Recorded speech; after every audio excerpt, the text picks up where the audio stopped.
जय हिंद बच्चों। तो हम आपके लिए प्री बोर्ड परीक्षा क्लास 12 का सब्जेक्ट केमिस्ट्री का प्री बोर्ड क्वेश्चन पेपर लेकर आए हैं।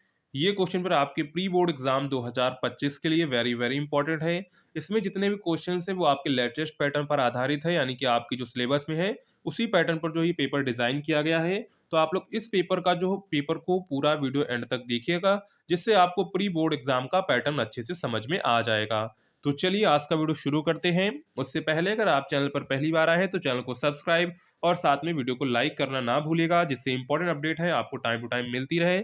साथ में हमने आपके लिए टेलीग्राम व्हाट्सएप ग्रुप बनाया हुआ है, लिंक आपको डिस्क्रिप्शन में मिल जाएगी, तो उसे आप जरूर ज्वाइन कर लीजिएगा। तो चलिए एक एक करके हम लोग सारे क्वेश्चंस को कवर करते हैं। तो हमारा सबसे पहले आते हैं बहुविकल्पीय प्रश्न। क्या आते हैं? बहुविकल्पीय प्रश्न आते हैं, जिसमें हमारा का क्वेश्चन है रोजेंड अपचयन द्वारा प्राप्त होता है। तो रोजेंड अपचयन द्वारा प्राप्त होता है। ऑप्शंस आपको दिए गए थे, एल्डिहाइड, ईथर, कार्बोक्सिलिक अम्ल, हाइड्रोकार्बन। तो रोजेंड अपचयन द्वारा क्या प्राप्त होता है? तो रोडेंट अपचयन द्वारा एल्डिहाइड प्राप्त होते हैं। ठीक है, तो ऑप्शन यहाँ पर आपका ए वाला करेक्ट हो जाएगा। ठीक है, इसके बाद नेक्स्ट है फॉस्जीन है। क्या है? फॉस्जीन है। PH3 MPOCl3 CH2 COCl2। तो यहाँ पर राइट आंसर क्या हो जाएगा? तो राइट आंसर हो जाएगा COCl2। ऑप्शन नंबर यहाँ पर आपका जो है डी वाला करेक्ट हो जाएगा। ठीक है, इसके बाद है अमीनो का जलीय विलयन होता है। तो अमीनो का जलीय विलयन होता है। ऑप्शंस दिए गए थे, उभयधर्मी, अम्लीय, क्षारीय, उदासीन। तो यहाँ पर राइट आंसर क्या हो जाएगा? राइट आंसर हो जाएगा अम्लीय। क्या हो जाएगा? अम्लीय। इसके बाद नेक्स्ट है झाग किस प्रकार का कोलाइडी विलयन है। तो झाग किस प्रकार का कोलाइडी विलयन है? ऑप्शंस दिए गए थे, गैस में द्रव, द्रव में गैस, द्रव में द्रव, गैस में ठोस। तो यहाँ पर राइट आंसर क्या हो जाएगा? तो राइट आंसर हो जाएगा द्रव में गैस। क्या हो जाएगा? द्रव में गैस हो जाएगा। ठीक है, इसके बाद नेक्स्ट है किसी कोटि के विक्रिया के लिए वेग तथा वेग स्थिरांक की इकाई समान होता है। यहाँ पर जो शून्य, प्रथम, द्वितीय, तृतीय। तो यहाँ पर राइट आंसर क्या हो जाएगा? तो राइट आंसर हो जाएगा शून्य। क्या हो जाएगा? शून्य हो जाएगा। ऑप्शन नंबर यहाँ पर आपका ए वाला करेक्ट हो जाएगा। ठीक है, इसके बाद है रंगहीन आयन है। क्या है? रंगहीन आयन है। Cu+, Cu2+, Na2+, Fe3+। तो यहाँ पर राइट आंसर क्या हो जाएगा? तो राइट आंसर हो जाएगा Cu+।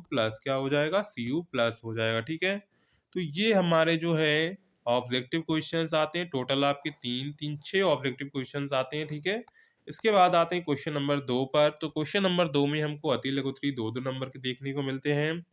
यहाँ पर देखिए क्या पूछा गया है, शून्य कोटि की अभिक्रिया को उदाहरण सहित आपको समझाना है, यानी कि शून्य कोटि की अभिक्रिया क्या होती है। ठीक है, इसके बाद नेक्स्ट है परासरण तथा विसरण क्रिया में विभेद कीजिए। अर्धपारगम झिल्ली क्या होती है? प्रोटीनों के विकृतीकरण की परिभाषा दीजिए। यहाँ पर जितने क्वेश्चन है वो आपके एग्जाम के लिए इंपॉर्टेंट, तो सारे क्वेश्चंस को आप एज इट इज याद कर लीजिएगा, हो सकता है आपको एग्जाम में देखने को मिल जाए। इसके बाद क्वेश्चन नंबर 3 पर आते हैं। तो क्वेश्चन नंबर 3 में भी यही क्वेश्चन आपको देखने को मिलते हैं। ग्लूकोज तथा फ्रक्टोज की संरचना में अंतर बताइए। अंतर लिखिए, तो कम से कम आपको 3 अंतर तो लिखना है, तब आपको 2 नंबर मिलेंगे। ठीक है, रेडॉक्स विभव को समझाइए। क्या है? रेडॉक्स विभव को समझाइए। किसी सेल के विद्युत वाहक बल से क्या तात्पर्य है? क्या है? किसी सेल के विद्युत वाहक बल से क्या तात्पर्य है? विद्युत अपोहन की उपयोगिता लिखिए। क्या है? विद्युत अपोहन की उपयोगिता लिखिए। तो यहाँ पर क्वेश्चन नंबर 3 में भी आपको जो है दो दो नंबर के क्वेश्चन देखने को मिलते हैं। ठीक है, इसके बाद आते हैं क्वेश्चन नंबर 4 पर। क्वेश्चन नंबर 4 में देखिए क्या कहा गया है। यहाँ पर आपको तीन तीन नंबर के दिए, कम से कम आपको चार जो है, अगर अंतर पूछे तो कम से कम चार अंतर लिखने। जैसे प्रश्न क्या पूछा गया है, किंडमन किसे कहते हैं? इस क्रिया के लिए अनुकूल परिस्थितियां क्या है, ये बतानी है। ठीक है, ये आपको 3 नंबर में मिलेगा। नेक्स्ट है लेंथेनाइट क्या है? ये आपको 3 नंबर में मिलेगा। ठीक है, भारानुसार 20% पोटेशियम कार्बोनेट विलयन की मोललता की गणना कीजिए। ठीक है, तो इसकी यहाँ पर जो मोललता आएगी वो लगभग आएगी 1.811 मोलर। ठीक है, इसके बाद है प्रभावी परमाणु क्रमांक क्या है? क्या पूछा गया है?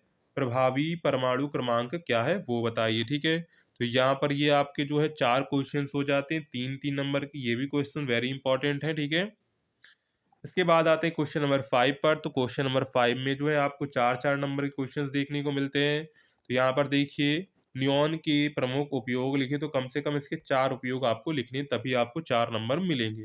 इसके बाद है संयोजकता बंध सिद्धांत की क्या सीमा है, इसके भी आपको 4 कम से कम 4 पॉइंट लिखने हैं।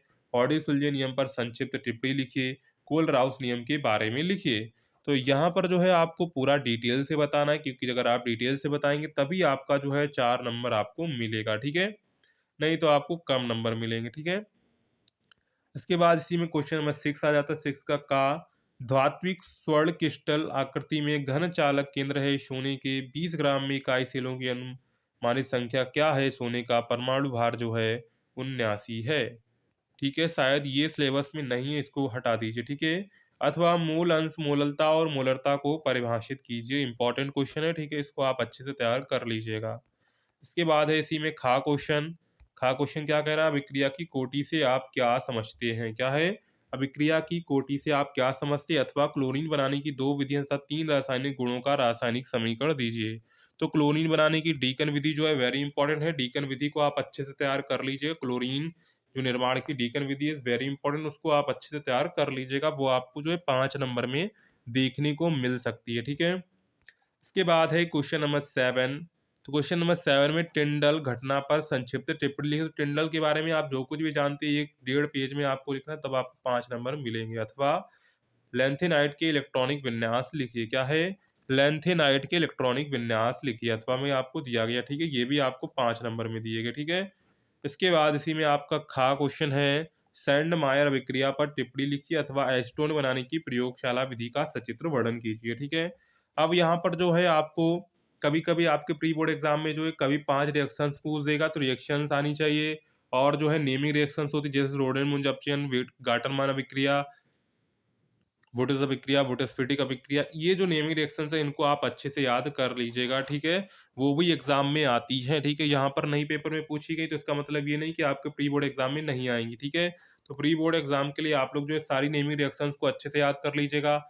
और जो डीकन विधि है और जो प्रयोगशाला विधि है बनाने की अलग अलग, जैसे ऑक्सीजन वाला है जो, इनको जो है अलग अलग तरीके से, ओजोन वाला है, इनको आप याद अच्छे से कर लीजिएगा, ये आपके एग्जाम में जरूर आपको देखने को मिलेंगी, ठीक है। और जो अगर आपको और पैटर्न देखना है, तो आपको चैनल पर सारी वीडियोज़ मिल जाएँगी, उनको आप जो है रेगुलर वॉच कर सकते हैं, जिससे आपकी एग्ज़ाम में बहुत हेल्प होगी, ठीक है?